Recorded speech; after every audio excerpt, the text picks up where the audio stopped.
नमस्कार दोस्तों, आप सभी का स्वागत हमारे यूट्यूब चैनल जल विद्या में। इस वीडियो में हम देखेंगे यूजी नेट जेआरएफ सोशियोलॉजी के लिए मोस्ट इंपॉर्टेंट टॉपिक्स। उसके साथ साथ देखेंगे इस यूनिट से कितने क्वेश्चंस आते हैं। So let's get started. देखते हैं इस यूनिट से कितने क्वेश्चंस आते हैं। जो हमारा यूनिट 1 है सोशियोलॉजिकल थ्योरी, जिसमें थिंकर्स की बात होती है, उसमें सबसे ज़्यादा क्वेश्चंस आते हैं। 10 टू 12 क्वेश्चंस पूछे जाते हैं यूनिट 1 से। जो हमारी यूनिट 2 है रिसर्च मेथोडोलॉजी एंड मेथड्स में 8 टू 10 क्वेश्चंस आते हैं। यूनिट 3 बेसिक कॉन्सेप्ट इंस्टीट्यूशन से 8 टू 10 क्वेश्चंस पूछे जाते हैं। रूरल एंड अर्बन ट्रांसफॉर्मेशन से भी 8 टू 10 क्वेश्चंस पूछे जाते हैं। यूनिट 5 से भी 8 to 10। Unit 6 economy and society से 8 टू 10 क्वेश्चंस पूछे जाते हैं। हमारी यूनिट 7 एनवायरमेंटल सोसाइटी से भी 7 टू 9 क्वेश्चंस पूछे जाते हैं। Unit 8 family marriage and kinship, इससे 7 टू 9 क्वेश्चंस पूछे जाते हैं। Unit 9 science technology and society 5 to 7 question पूछे जाते हैं। हमारा unit 10 culture and symbolic transformation से 7 टू 9 क्वेश्चन पूछे जाते हैं। अब डिस्कस करेंगे यूनिट वाइज इंपॉर्टेंट टॉपिक्स। जो हमारी यूनिट 1 है सोशियोलॉजिकल थ्योरी, जिसमें थिंकर्स की हम बात करते हैं। इसमें सबसे पहले हम वो थिंकर्स पढ़ते हैं जो सोशियोलॉजी में, जिन्होंने सोशियोलॉजी एज अ साइंस पढ़ने की बात कही, इस सोशियोलॉजी को डिस्कवर किया। Thinkers like August Comte. उसके साथ साथ जो भी हमारे सिलेबस में थिंकर्स मेंशन है, जैसे Karl Marx, Emile Durkheim, Max Weber, Talcott Parsons and many more thinkers. इस यूनिट से हम थिंकर्स के कॉन्सेप्ट पढ़ेंगे। उसके साथ साथ बुक एंड थ्योरीज से बहुत सारे क्वेश्चंस आते हैं। जो क्वेश्चंस का टाइप रहता है यूनिट 1 से, वो मोस्टली कॉन्सेप्ट, उस उसके साथ साथ थिंकर्स की बुक और थिंकर्स की थ्योरी से मोस्टली क्वेश्चंस यहीं से आते हैं यूनिट 1 के थिंकर्स से। हमारी यूनिट 2 रिसर्च मेथोडोलॉजी में हम यूनिट 2 में पढ़ते हैं कि किस तरीके से एक सोशियोलॉजी की रिसर्च की जाती है। वैसे ही कुछ इंपॉर्टेंट टॉपिक्स, जैसे कि रिसर्च डिजाइन क्या है, हाइपोथेसिस क्या है, वेरिएबल्स क्या है, सैम्पलिंग, टाइप्स ऑफ सैम्पलिंग पढ़ते हैं, प्रोबेबिलिटी, नॉन प्रोबेबिलिटी सैम्पलिंग क्या होता है, survey, interview, observation, participant observation, case study, qualitative and quantitative research, one of the most important topic of unit second, reliability, validity में difference, research ethics, basic and statics. ये सब हमारी unit second के most important topics हैं। हमारी जो next unit है unit 3 basic concept and situations, इसमें हम बेसिक कॉन्सेप्ट जो भी है, हमारी जो बेसिक्स चीज क्या है सोशियोलॉजी के लिए, कि सोसाइटी क्या है, कम्युनिटी क्या है, स्टेटस एंड रोल क्या है, नॉर्म्स एंड वैल्यूज क्या है, उसके साथ साथ सोशल कंट्रोल क्या है, सोशल मोबिलिटी क्या है, marriage, kingship, religion, education, economy and polity. और जो हमारी यूनिट 3 है, उसमें बहुत सारे ऐसे टॉपिक्स हैं जो हमारी यूनिट 5 में भी है, यूनिट 6 में भी है, यूनिट 8 में भी है। सो यूनिट जो 3 है, ये भी one of the important unit है। इसमें हम जो भी बेसिक्स इंस्टीट्यूशंस हैं और कॉन्सेप्ट हैं, इंस्टीट्यूशन जैसे कि आपकी family, marriage, laws and customs, इसमें हम इंस्टीट्यूशंस में पढ़ते हैं। तो जो हमारी इंस्टीट्यूशन है, जैसे कि फैमिली, फैमिली की और मैरिज जो कि हमारी यूनिट 8 में बात की गई है। सो जो भी हमारी बेसिक कॉन्सेप्ट है यूनिट 3 में हम पढ़ते हैं। और हमारी जो यूनिट 1, यूनिट 2, यूनिट 3, ये one of the most important unit है नेट जेआरएफ सोशियोलॉजी के लिए। सो हमारी जो नेक्स्ट यूनिट है unit 4 rural and urban transformation. इसमें जो इंपॉर्टेंट टॉपिक्स हैं, जैसे कि एग्रीगेरियन सोशल स्ट्रक्चर क्या है, रूरल सोसाइटी की बात करता है, जिसमें पीजेंट एंड फार्मर्स में क्या डिफरेंस है, एंड इसमें किस किस थिंकर्स ने फार्मर्स और पीजेंट के बारे में बात करी है।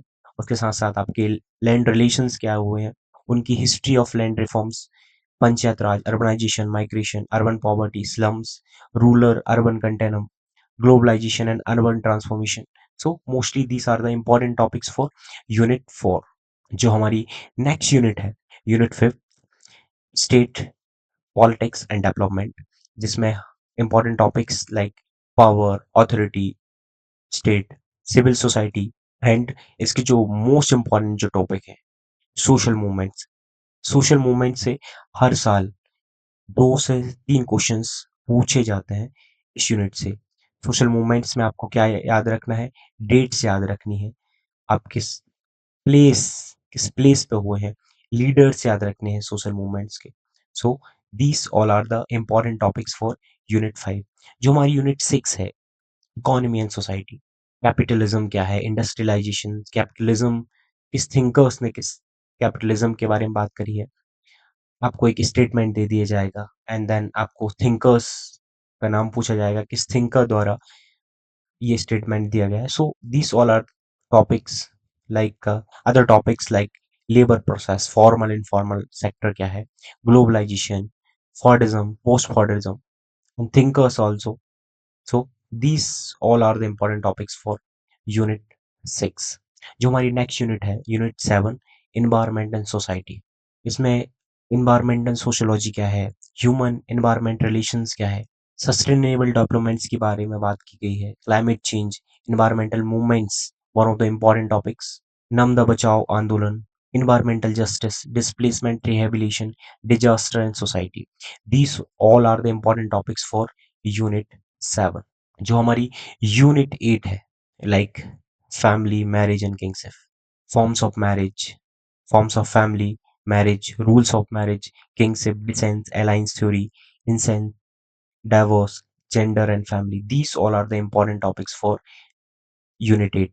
यूनिट 8 में आपको याद रखने हैं कि रूल्स ऑफ मैरिज क्या थे पहले, किस थिंकर्स द्वारा रूल्स ऑफ मैरिज दिए गए थे, टाइप्स ऑफ मैरिज आपको पूछी जाती हैं। उसके साथ साथ आपको अलायंस थ्योरी, डिवोर्स का आपको हिस्ट्री थोड़ी बहुत याद रखनी है, किस तरीके से चेंजेस हुए हैं डिवोर्स की पॉलिसी में। So these all are the important topics for unit 8। जो हमारी नेक्स्ट यूनिट है, unit 9, science, technology and society. हम मोस्टली जो हमारा सोसाइटी का साइंस और टेक्नोलॉजी से क्या रिलेशन है, आपको वही चीज़ें आपके पूछी जाती हैं, जैसे सोशियोलॉजी ऑफ साइंस, टेक्नोलॉजी और सोसाइटीज में क्या रिलेशन है, modernisation, digital society, ICT, biotechnology, digital development, technology and social science. And these are the important topics for unit 9। जो हमारी लास्ट यूनिट है, unit 10, culture and symbolic transformation, जिसमें हम बात करते हैं कल्चर क्या होता है, सिविलाइजेशन क्या होता है, कल्चरल चेंज किस तरीके से आता है, पॉपुलर कल्चर कौन कौन से हैं, मास मीडिया क्या है, सोशल मीडिया क्या है, रिलीजन एंड कल्चर में क्या रिलेशन है। उसके साथ साथ हम पढ़ते हैं ग्लोबलाइजेशन एंड कल्चर में क्या डिफरेंस है, कल्चरल ग्लोबलाइजेशन क्या है, कमोडिफिकेशन ऑफ कल्चर इस तरीके से हुआ है। So these all are the important topics जो मैंने यूनिट 1 से यूनिट 10 के लिए आपको इस वीडियो में बताया है। एंड नाउ जो हमारा इम्पोर्टेंट प्रायोरिटी आपको किस यूनिट को देना है, unit 1, unit 2 and unit 3, one of the important units for net JRF. यदि आपको जेआरएफ क्लियर करना है तो उसके लिए आपको unit 1, 2, 3 and 4 one of the important unit है, इनको स्किप करना ही नहीं है। और जो हमारी अदर यूनिट है, यूनिट 4, 5, 6, 7, 8, 9 एंड 10, वो भी one of the important unit है। सो आपको स्किप तो कोई सी यूनिट नहीं करना, लेकिन जो भी मैंने इम्पोर्टेंट टॉपिक्स आपको दिए हैं उनको स्किप भी बिल्कुल मत करना, क्योंकि आपने जो मैंने इम्पोर्टेंट टॉपिक्स बताए हैं आपने कर लिए तो आपका नेट के साथ साथ जेआरएफ होने के चांसेस बहुत ज़्यादा हैं। So thank you for watching, like, share and comment, and also subscribe to this channel. Thank you for watching. Thank you.